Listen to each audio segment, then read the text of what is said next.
So first of all, we'd like to say a big thank you to the panelists who will be introduced by Danietta more fully.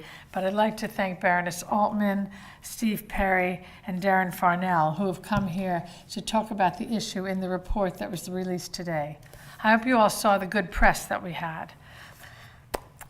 It's really wonderful that we're living longer. There's no question that that's a good thing.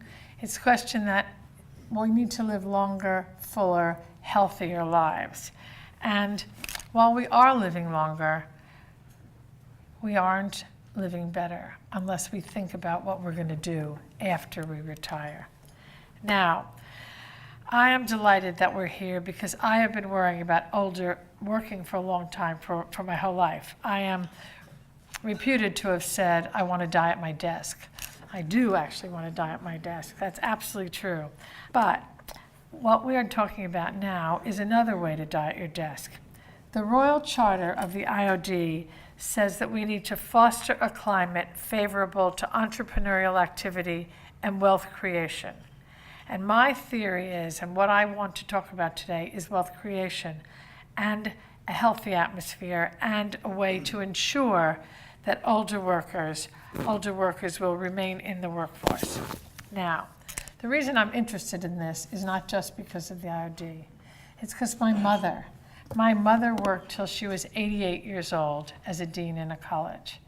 Not because and she believed we all should, not because we were poor, not because we were alone, but we had a brain, and we should keep it engaged. And that work was cathartic. It made you feel good. It made you feel healthy. It made you have a reason to get out of work, get out of bed, get out of work, get to go to work. But it's not always possible in this day and age to work as long as you want to. She used to tell me the only way that you can work as long as you want to is to own your own business. Own your own business, because retirement, that dirty word, is coming in, you know? They keep changing the retirement age, but whatever it is, whether it's 60, 65, even 70, we're going to live till 90, and we need to be gainfully employed. And I'm a total believer. I think that we have to kind of do and take the opportunity to do what some of us have always wanted to do. Some of us have always wanted to start our own business, but we were in a job, and if you're in a job, you don't really look out to another job. Sometimes you're so successful in your job that you have no time to look for doing something else. The world has given us more time. It's given us time to do what we want to do. So from my point of view, being an entrepreneur, when you're older, you've already had one career, you're wise, you have experience, you have judgment. Now we have a chance to do it all again. And I'm doing it myself. So do you see this Chinese jacket that I'm wearing? It's my new business. I have started a business with a Chinese partner of selling Chinese jackets. It actually happened at a conference just like this. I met some lady. It was a conference of Chinese who wanted to put money in the UK. UK wanted to do business. I met this woman. She had a chain of fashion stores for men all over China. We got together afterwards. She showed me some beautiful embroidery that was being done by very old ladies in the Himalayas of China. We agree, and they were starving because it was a craft like Rinling Gibbons that was going out. You know, nobody could really do this embroidery anymore. We decided that we would start a business. We'd give most of the profits to the old ladies to support them, so it'd be charitable. It would be good for post-Brexit, China doing business with the UK, and we would sell these beautiful jackets. And I am thrilled to bits because I'm not going to retire. I'm just going to sell the jackets till we run out of embroidery. So I leave you with that thought. It's time to do what you always wanted to do. We've got the time, we've got the expertise, we've got the health, which we'll keep if we're working. And we've just put out this report giving the government some ideas about how to help us and giving us some ideas about how to help ourselves. So with that, I'm going to hand you back to Danietta and this great panel and wish you all success in whatever your new business is going to be. Thank you so much.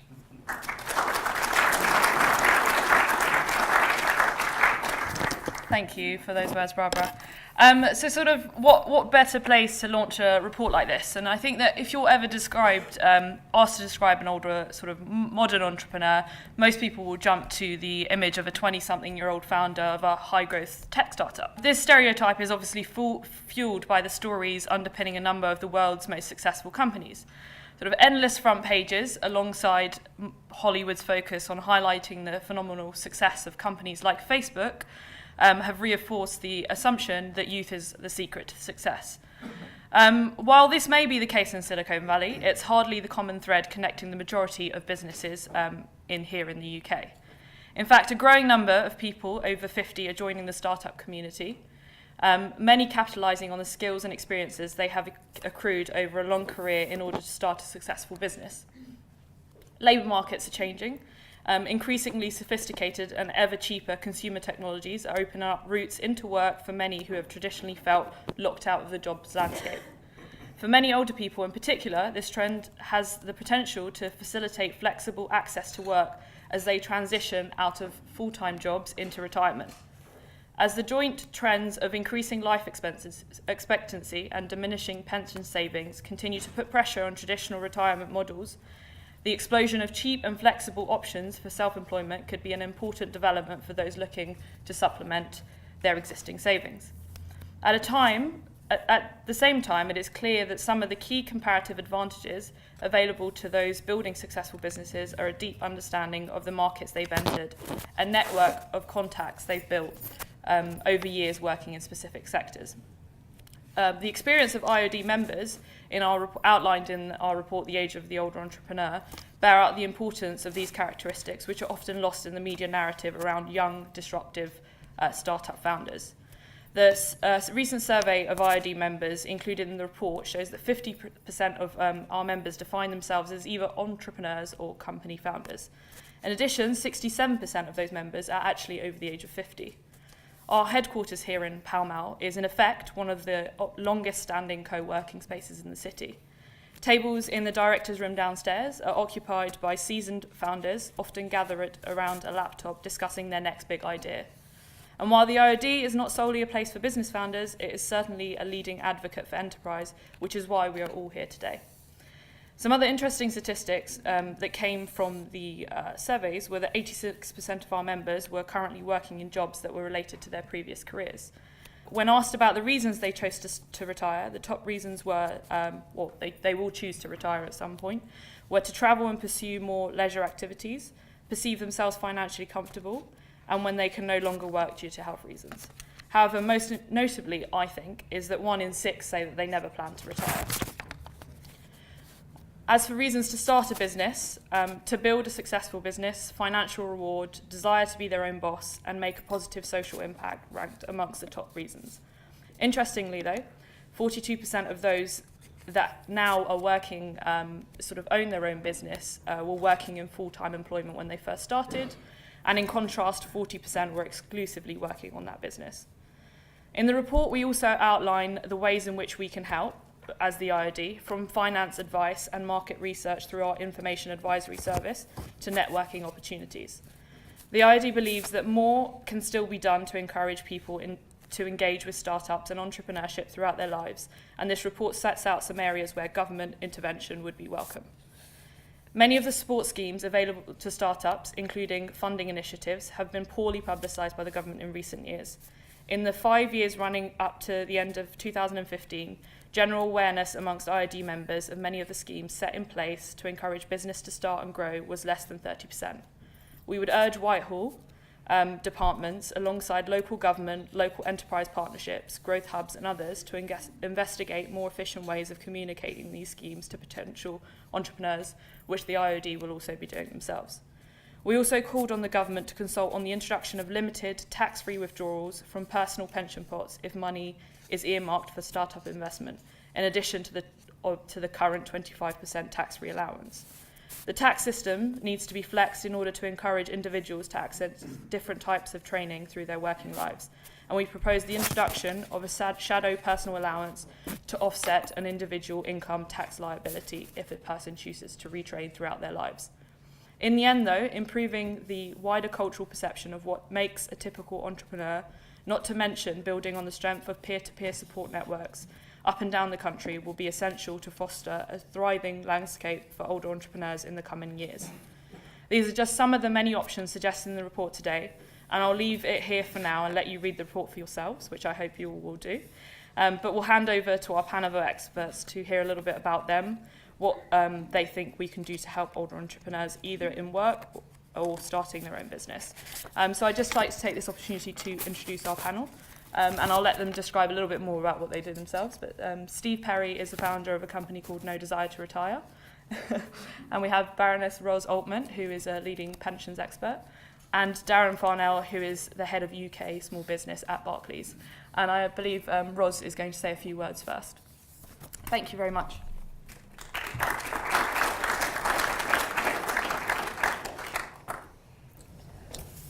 Thank you very much, Donietta, and good morning, everybody. And the first thing I would like to say is thank you to Lady Barbara Judge and the IOD for putting on this event and for so much excellent work in promoting the value of later life working. It is so important. Barbara herself is a shining example of how we must change our thinking on older workers and on retirement, because we have an ageing population, we have huge amounts of collective wisdom and experience in this country, and yet somehow there is a danger that it will all be overlooked. And one of the best thoughts I think we can impart is that age 50 is the start of the second half of your adult life. It's not the end of anything. These statistics that you see about over 50s as if they're in a decline and they've got a very little window to go are just nonsense, absolute nonsense. And it's great news.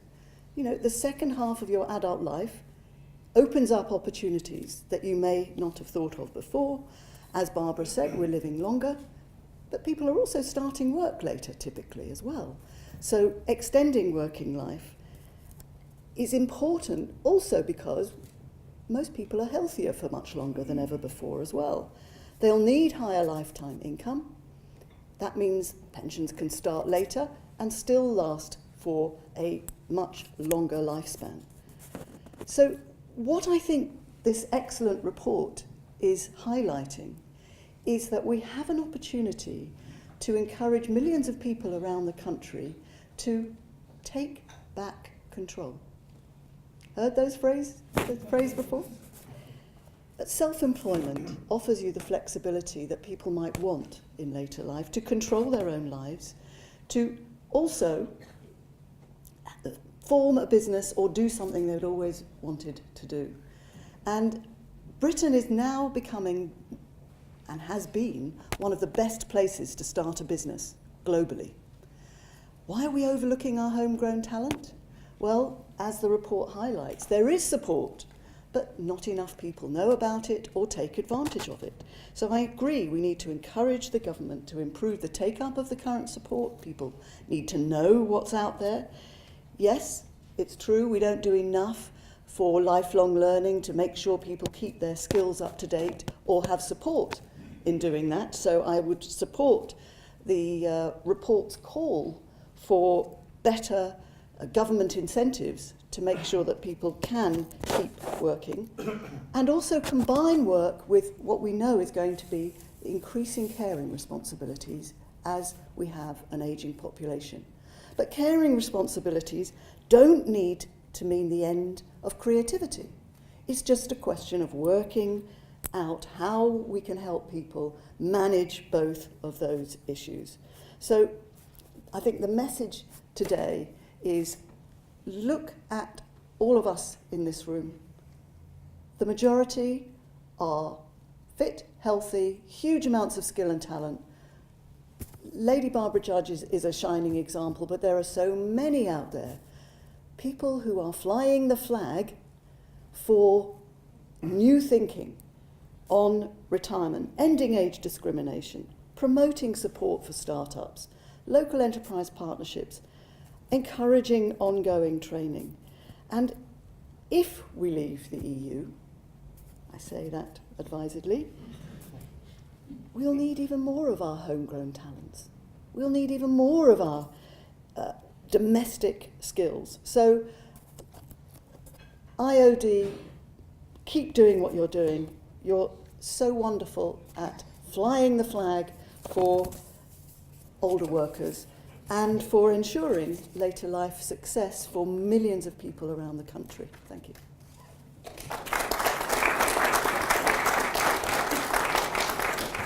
Thank you so much. Steve, I'd like to introduce you as well. If you'd like to say a few words, it's up to you whether you want to. I'll come up. Good morning, everyone. I'm Steve Perry. I am 59 years old and I have no desire to retire. And that was essentially how my business came about. I was the founder of this organisation. We started about 3 years ago, quite by accident, when I was in a business meeting with one of my clients. And my background, just for what it's worth, is that I was bullied out of school at 14. I've never sat a school exam, but I've gone on to be self-employed for most of my life. So one could consider me an entrepreneur. I'm latterly called an olderpreneur. Apparently that's what the press call us. No desire to retire was born out of a problem with succession planning in businesses. And so I come at things slightly differently today in that I try to represent what has happened, which is with the older people in life, the 50-plus demographic, who I'm increasingly aware are struggling to find work and struggling to be accepted by employers. So my message is a little bit different today. 3 years ago, it was an idea. Today, we have 24,000 people registered with us. We're a website, and fundamentally, we're dedicated to helping anyone aged over 50 find work. So whether it's full-time, part-time, casual, seasonal, but it's about allowing people who don't want to retire or physically who cannot retire because of financial reasons to be able to find work. So we have two audiences. One audience would be the people who are seeking work, of which currently in this country, the last count I'm told there are 340,000 people aged over 50 claiming benefit. And yet we have so many vacancies that older people don't get invited to. Now, what we're trying to do now, having got these people on board and got the message out, is to encourage employers to much openly consider the incredible talent pool and the years of experience that we have in our society today. And as Rosa said, if and when we leave Brexit, we are going to have a skill shortage, and we have this incredible talent pool. And basically, what I'm hoping today to get from today is that we did our own research also off the back of the research that was done with the IOD, and that was directly to our members to ask questions about what it's like for them and what would self-employment look like to them. And interestingly, about 70-odd% of the respondents, we had about 600 respondents, about 70-odd% said they would consider self-employment, but some of the barriers were too big for them. They didn't quite know how to do it. One was obviously slight fear, because when you've been in an employed role for 30 years and someone has held your hand for that time, suddenly you find yourself out in the cold. How do you start those things? So it seems that there aren't enough obvious pathways for people to find this self-employment. The next thing that came up was a lack of an idea, and yet there are people all over the place with really good ideas. So I think, to build on what Ros was saying, there's not enough quite being done at the moment to help people when they find themselves, from my perspective, in an unemployed situation. They're lacking confidence, and what I would like to see is much more done by the government to encourage arenas where people could grow, where they could explore their transferable skills and get themselves back into the marketplace, either as a valued long-term employee or as a new entrepreneur in their later life. So that's No Desire. Thank you very much. Thank you so much, Steve. And last but not least, Darren. So, good morning. Hearing Ross talk about being 50 as the start of the next half of your life, I think has given greater importance to my birthday celebration planning, so we'll certainly put some work into that. Anyway, so thanks for having me here. Darren Farnell. I look after small business banking within Barclays, and that is the micro enterprises through to businesses turning over up to £400,000. If you type into Google Images, small business owner, you would not be surprised to see images of small business owners fitting that stereotypical view of a 20-something-year-old. And so, at Barclays, we welcome any report that is shining a spotlight on the growing trend of older entrepreneurs. It's an excellent report that's been pulled together. In fact, we conducted our own research, and we found that over the last 10 years, the number of business owners over the age of 55 had actually increased by 63%. And in 2015, we estimate that the impact on the UK economy of startup or business owners over the age of 55 would equate to around £7 billion. Interestingly, those over the age of 65, staggering growth over that 10-year period at 140%. So again, with the report, seeing that this image of a young startup clearly isn't necessarily representative of the market.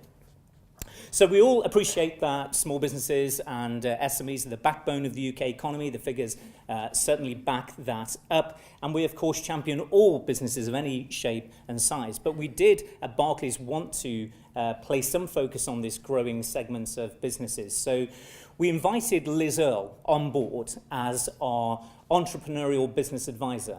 And Liz may be familiar to some of you who had her own skincare products under her own name, which was then sold out.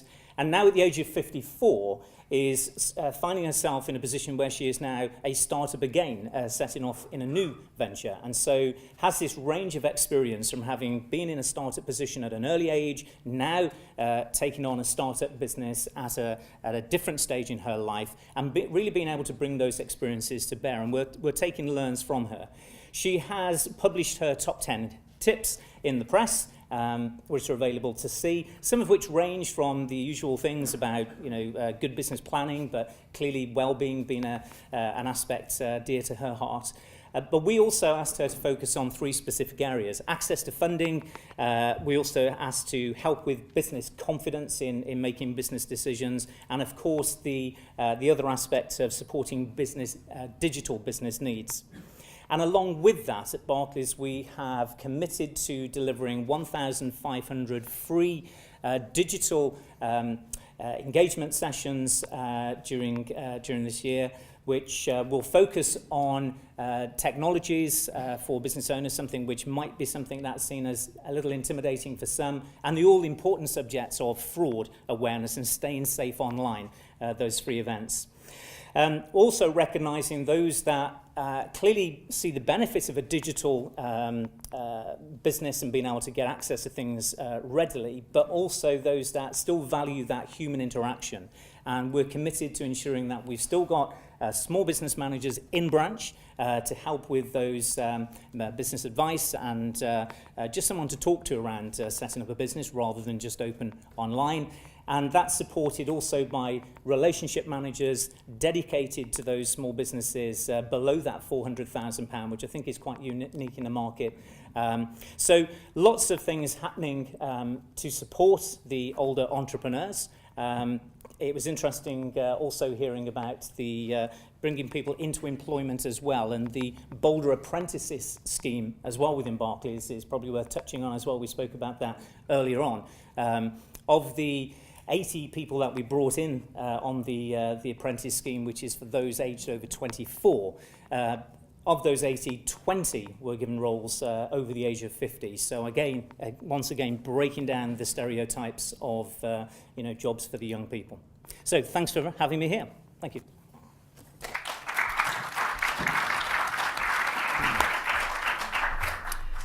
Thank you. I'd just like to ask the panel a couple of questions, and then if you've got any questions yourself, that would be great.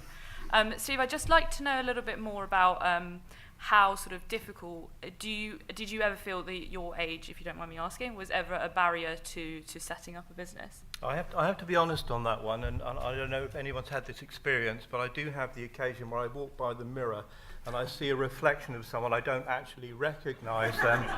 I did have that experience where I went to a meeting recently and went to ask someone directions, and it was actually a reflection of myself in the mirror, and that is genuinely true. I think it's how you feel inside. I think age is a number. I think it's about ambition, and it's about how you feel in yourself and about what you want to do. So did I ever think I was too old? Well, who knows? I'm still doing it, so I guess I'm probably not too old. Fair enough. And Baroness Altman, sort of in your time at the DWP, did you ever get a sense that there were sort of new platforms, technologies that were being harnessed to sort of enable older people to get into work? I know Darren mentioned some technology sessions at Barclays, but it'd be interesting to know from a government perspective what your experience was. Well, before becoming Pensions Minister, I was business champion for older workers for the Coalition, and I set up an employer task force there, getting those employers who had already understood the value of older workers together to try and talk about how we can promote and encourage more later life working. I continued that as Pensions Minister, and in fact, Barclays and National Express were two companies that introduced apprenticeship schemes specifically targeted at older people. And I think you found the experience really positive, and so did National Express. So that vividly demonstrated the value of older workers. Quite honestly, though, I think one of the problems I had with the DWP is that job centres themselves, the support for older people was very patchy. And a lot of the job centre advisors tended to focus more on the younger applicants who they felt were easier to place. So some job centres had excellent training sessions for mature workers who need different types of skill. You know, the younger job seekers are pretty tech savvy and know all about how to work tech, but don't have much experience of how to be a good employee. Whereas the older people who have worked most of their life but suddenly find that they haven't now got a job, don't need any training in how to turn up on time or, you know, do well at talking to employers or being a good employee, but they do need other types of skills. And I think there was a bit of a mismatch to some degree. I hope that the work that we started when I was there has carried on to try and improve the support. And Darren, you talked a little bit about employing some older workers to your apprenticeship schemes. How much appetite is there from older people to work in sort of traditional companies, big companies like Barclays? I was having a conversation with a gentleman before we, just as we were mingling earlier on, and I think there is that nervousness, you might say, within larger corporate businesses where there is this potential or this perception that unless you are of a certain age with great digital skills, which seems to be people's views that that's of a different generation, it becomes a barrier. And the things that we're doing through that older apprentices scheme is about breaking down that view. And I think the more that reports through the IOD that have been done, the work that we're doing through here in Barclays, the apprentice schemes, all of those things combined really do present a picture to people which is something very different and will help grow that confidence. But there is definitely some nervousness about joining large companies. Yeah. You kind of covered my almost my last question, which was, you know, what more can we do to sort of change attitudes aside from these reports? And I suppose this is to all three of you. Is there anything, one policy or one sort of proposal, or just even a small suggestion that we can do to what we can do as a society to change attitudes towards employing older people? Maybe if I jump in there and say one of the things we could perhaps do is, Hoglu again, as I came in today, was talking about this word older. You know, the more we badge it as that is sometimes can create some barriers. What we do have is a wealth of experience. Within the UK, we have a long history of entrepreneurialism, and that needs to be embraced. And the more we can do to talk confidently about that, whether that's through providing employment, whether that's supporting people in finding different ways in which they can use their retirement money, or it's just about us talking openly about valuing the experience that people bring to that marketplace, whether they're mentoring other people, whether it's a case of starting up themselves. It's not necessarily policy as such. In my view, it would be about giving people confidence through the things that we're doing here. Yeah, I think there's a big attitudinal shift that is already underway, but it's been quite slow, and too slow really, for the needs of society and the economy. If you look at the numbers of people working in later life, they're at a record level. So lots of people are already staying on longer. But I think the attitude among employers and among individuals has taken a long time to adjust to reality.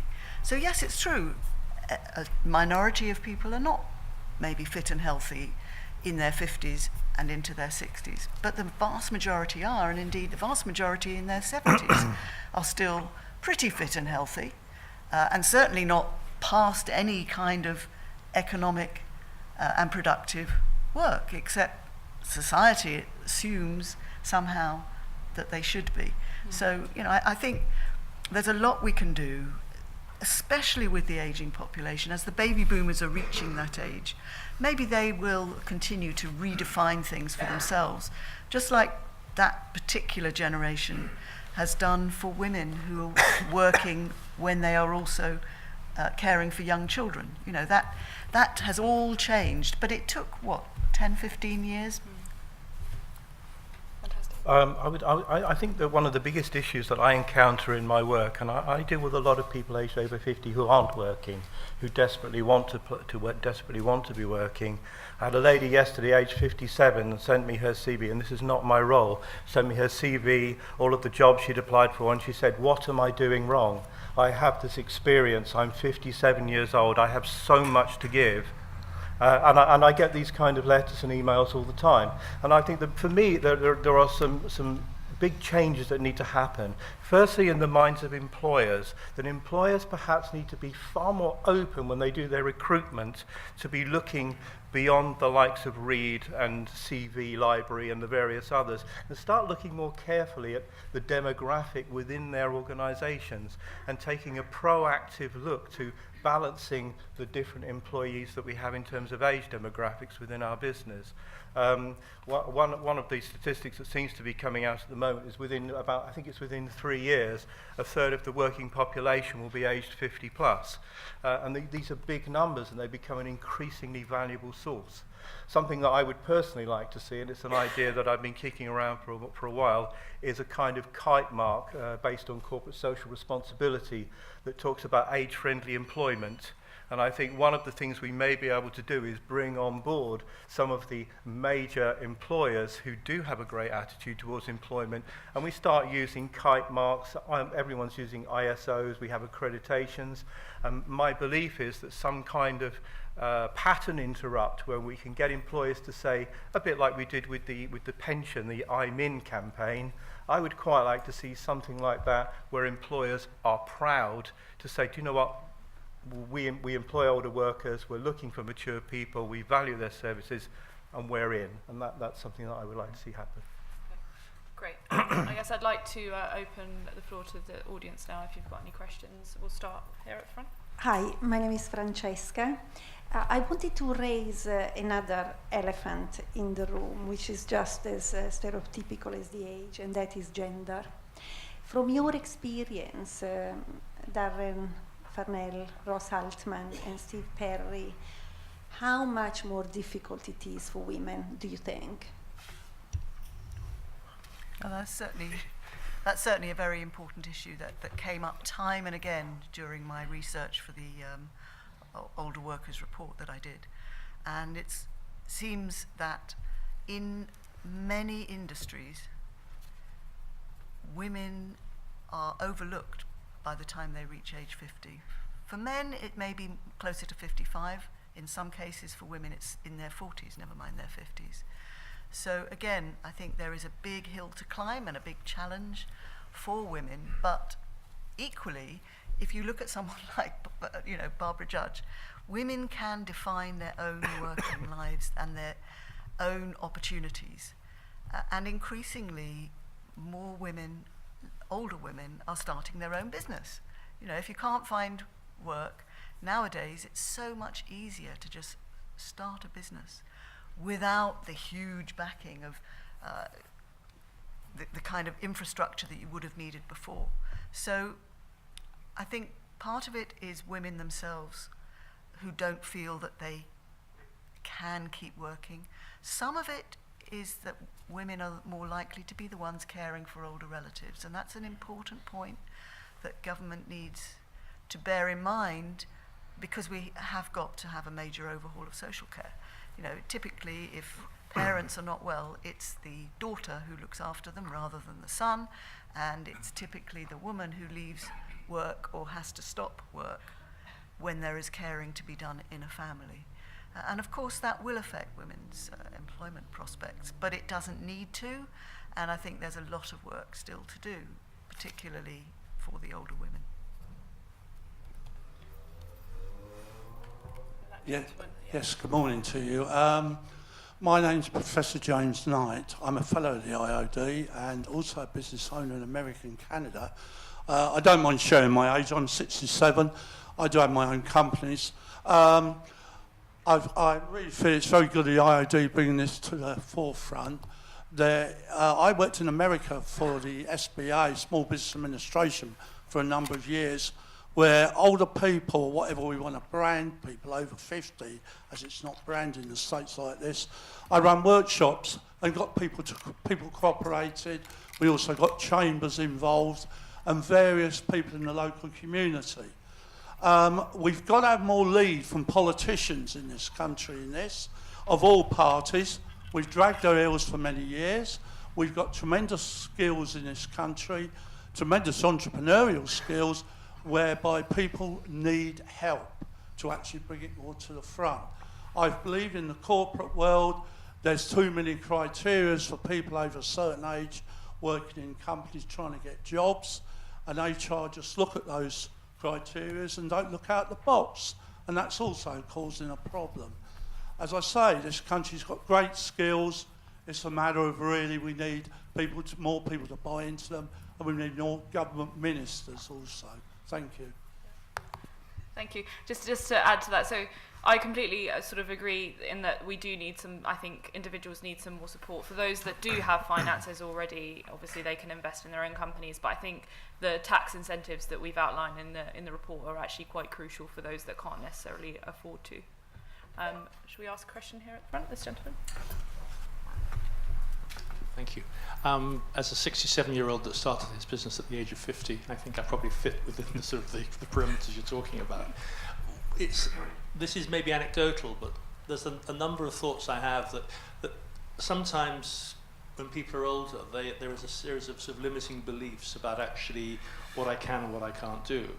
And those are limited beliefs that actually people hold within themselves. And actually, if challenged, there's a realization that potentially maybe what they have to offer isn't quite as limiting as they thought. That if we interrogate and think about the skill, the knowledge, experience we've actually had in our past, and think about how we can leverage that going forward, it has a great contribution to giving people the confidence that was talked about in terms of helping people move forward. And I think there is a role actually as we get older, and it's this notion of eldership, that it's not necessarily fulfilling what might be seen as traditional roles within organizations and the startups, but also seeing that actually with that wealth of knowledge and experience, the idea, the notion of elder could be something that could be very rich, both for the individuals themselves finding a purpose, but also giving purpose to other people, the community as a whole. Yeah. God. I was going to say, I mean, that's great to hear your story. Certainly, Anand endorses exactly what we've been talking about here today. I think, as you say, you know, people with that life experience bring different things to the table, whether that is the ability to have the confidence to network, you know, in things like this, you know, and see the value in that, the experience in industry, having contacts that they can reach out to, and being bold enough, I guess, to take a few more risks, which is great, and maybe younger people can learn more from there. When you talk about barriers, one of the things that you tend to see, and again, it is fall into the trap myself of stereotyping here, but this whole thing about digital is can be perceived to be a barrier. There's a whole generation of people who've known nothing other than digital. It's what they've been brought up on, and you know, sometimes there is this sense of intimidation around that, and not wanting to declare the fact that we don't know enough for fear of looking foolish.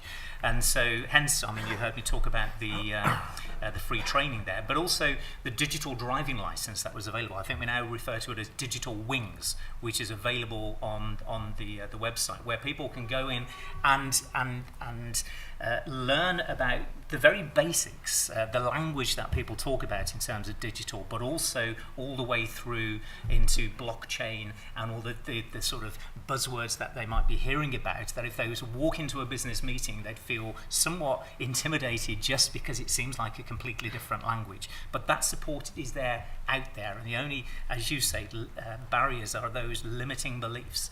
The support is there. Yeah. I know Baroness Altman mentioned the sort of some lack of confidence in women, but Steve, do you find that there is this lack of confidence amongst people over 50 when they're looking for work? Indeed. I was going to... confidence is a huge issue for people.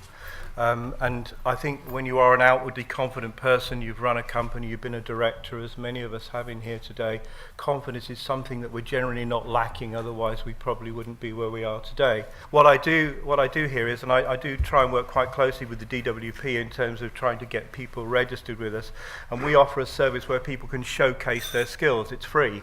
And what we've tried to do is move away from the standard CV, and it's picking out the things that are particularly good at and then focusing on those skills. The DWP will call it transferable skills, but if you ask the person in the street what is a transferable skill, they will look at you blankly. So yes, there are a lot of buzzwords, but they don't mean anything to common people. Sometimes when you take people and you put them into a scenario where you say, what are you good at? What do you like doing? You may have been an engineer for 30 years, but what do you do in your spare time? I'm a painter and decorator. Do you decorate your own home? Yes, I do. Do you have a garden you look after? Do you have a hobby? I think one of the things that needs to change is helping people to understand what their real potential is, instead of just sitting them down, asking them to fill out a CV and say, well, what skills do you have that apply to our business? I think just with a little nurturing and a little bit forward thinking, individuals would have a greater perception of themselves. Lack of confidence in people who've lost their job after 30 years is horrendous.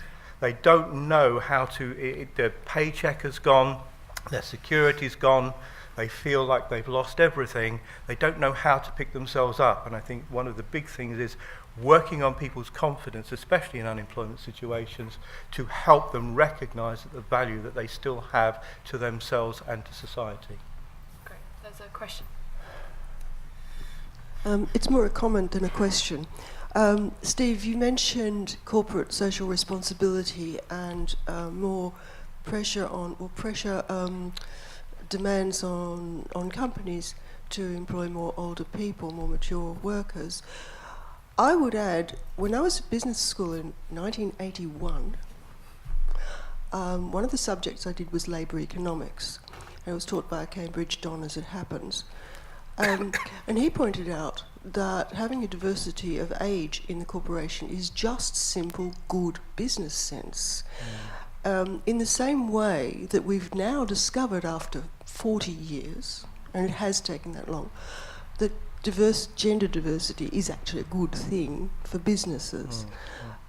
The same applies to age. You do not want all of your workers walking out on you at the same time, which if they're the same age, that's what they will do. Older workers do tend to stick around a bit longer too. Yeah, so that's what I wanted to add. Just good business sense. Thank you. I think this is something that Lady Barbara Judge has spoken about quite often. It's basically, diverse employees produce diverse products. I think it makes sense. I think she'd actually like to say a few words herself. Just say one thing, because I totally agree with what was just said. And there are these cases of some employers, some enlightened employers. It's hard to say this today, but McDonald's has these cases of when they employed older. I agree with you. I don't like the word older. I never think I'm older. But I think I'm still, where am I going to be when I grow up, kind of.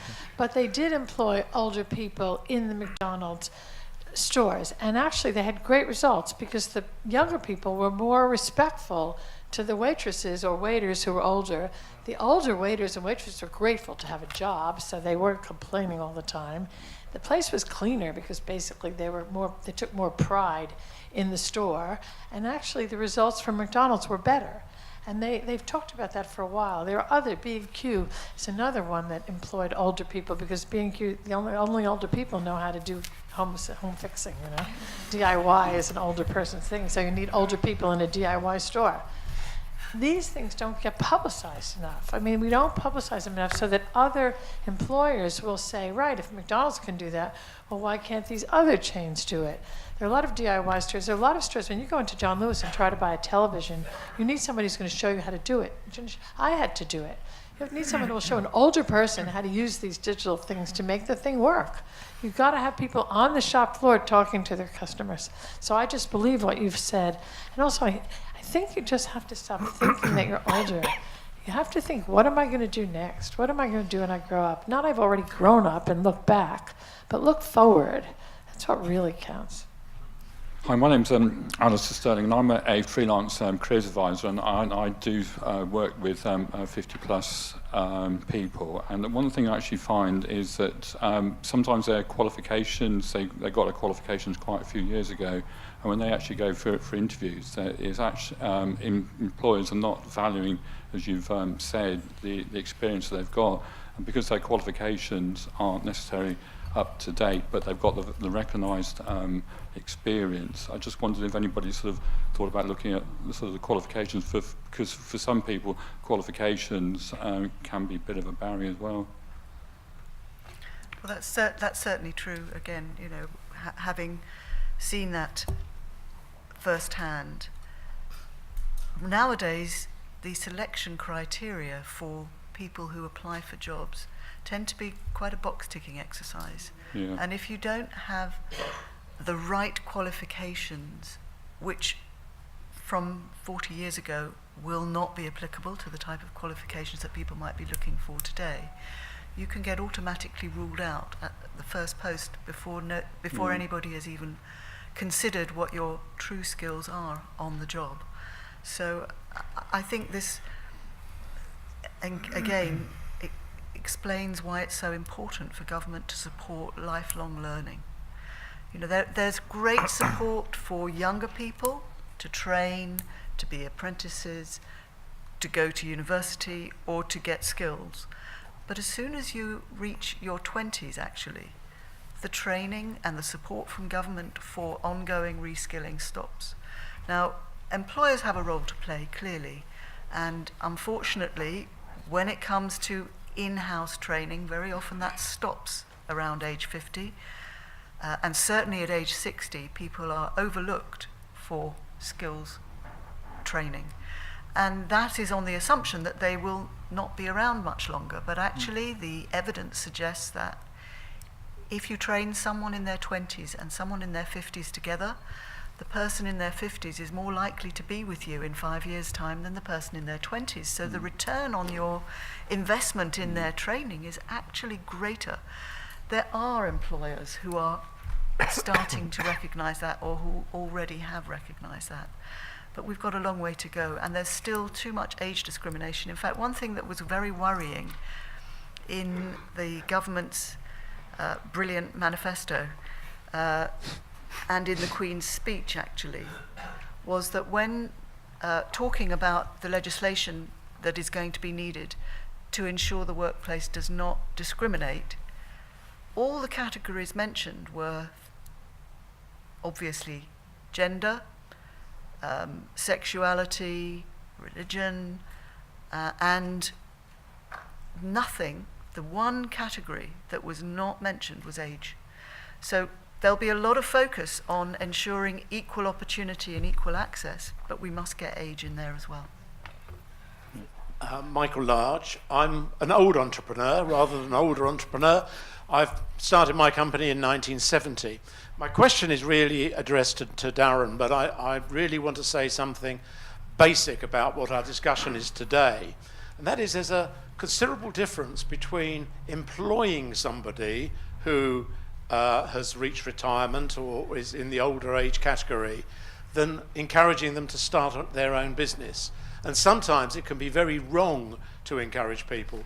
I come from a history of having been involved with Business Link for many years, when Business Link was around.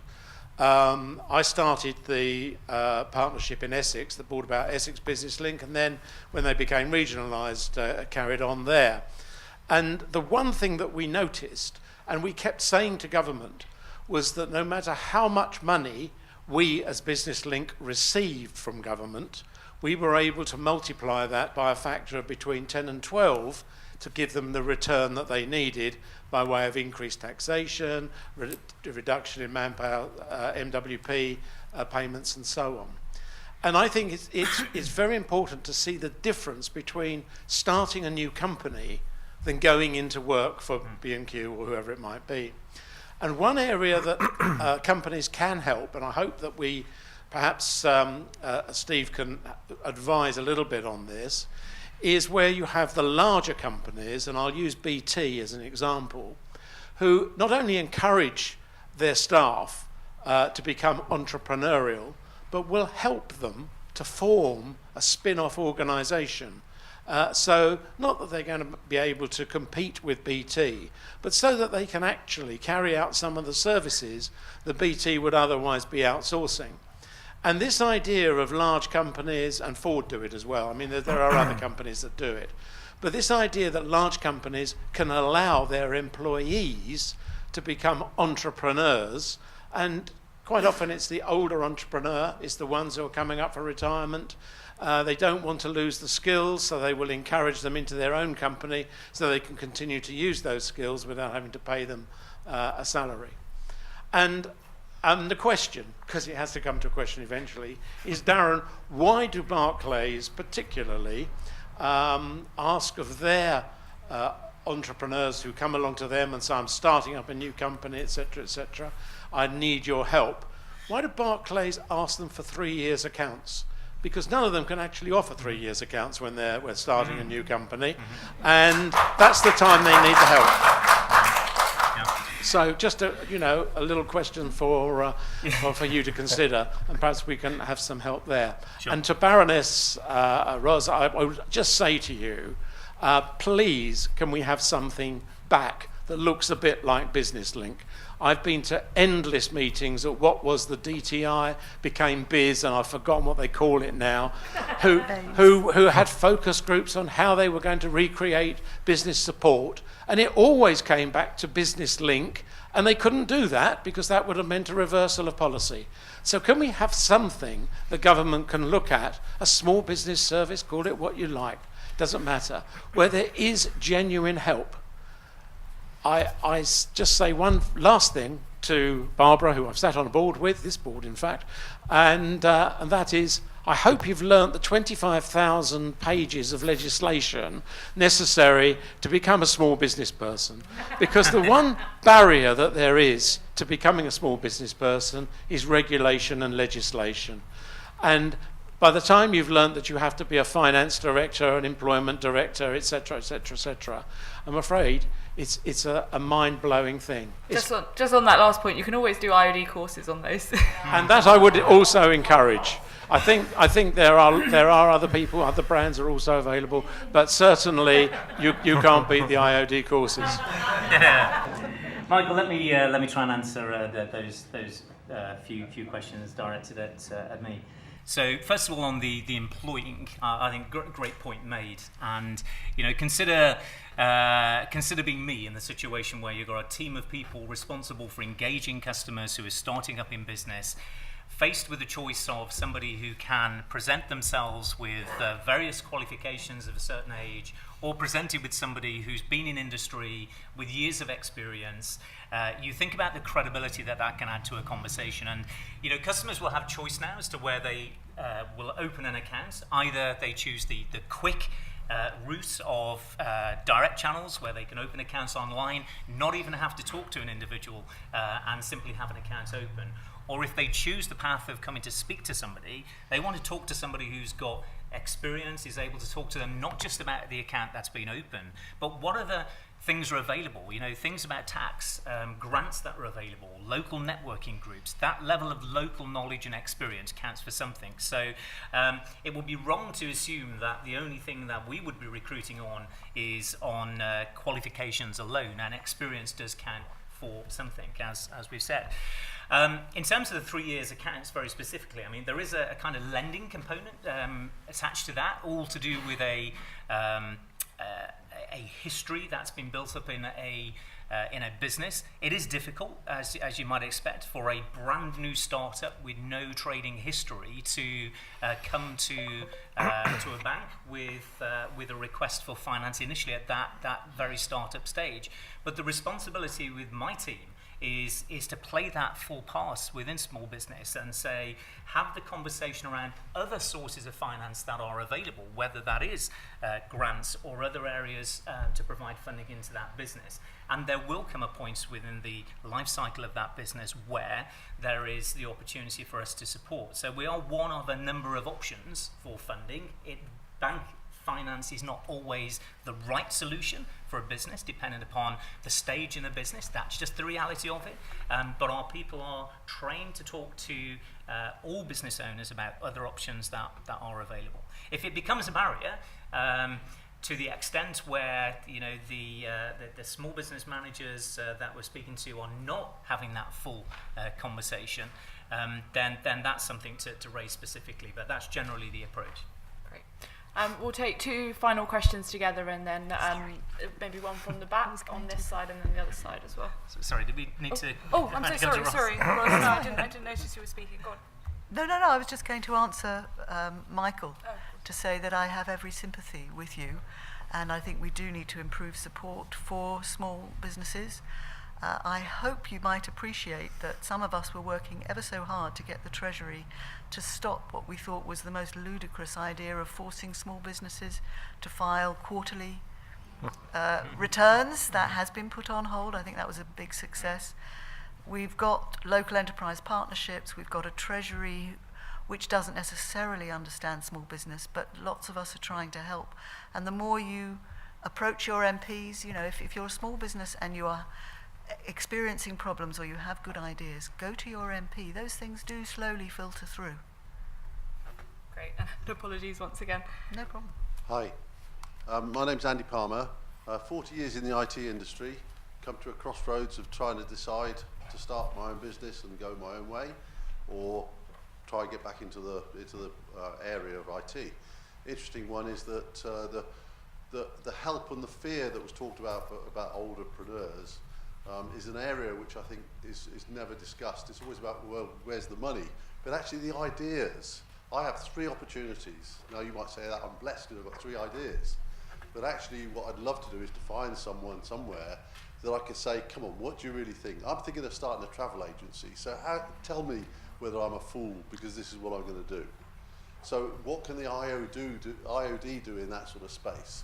And then the second part of that is also successful businesses that started up. Most people actually, funnily enough, don't ever start them on their own. They start them in partnership somehow. And, it's that, again, great to have other people trying to put companies and jobs together, but is there anyone who can actually do that matchmaking of, I want to start a job, you want to start a job, we both want to do it in this space, we both got the experiences, well, let's talk. Yep. So the question is, where does that help come from? Okay, fantastic. I'll do that. Just the next question, and then is there anyone at the back that would like to ask a question?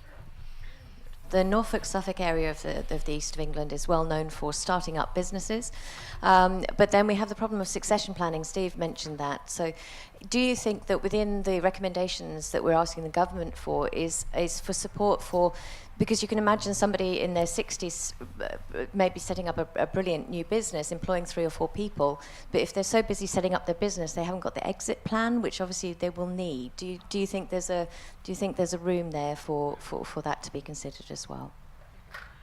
In terms of the first question, so obviously we have the Information Advisory Service. I don't know if you're a member of the Institute of Directors, but there is some really good advice there. And in terms of facilitating networking, I suppose we could definitely do more in that field, but these are sort of the events that I would encourage you to come to where you can find like-minded people to help.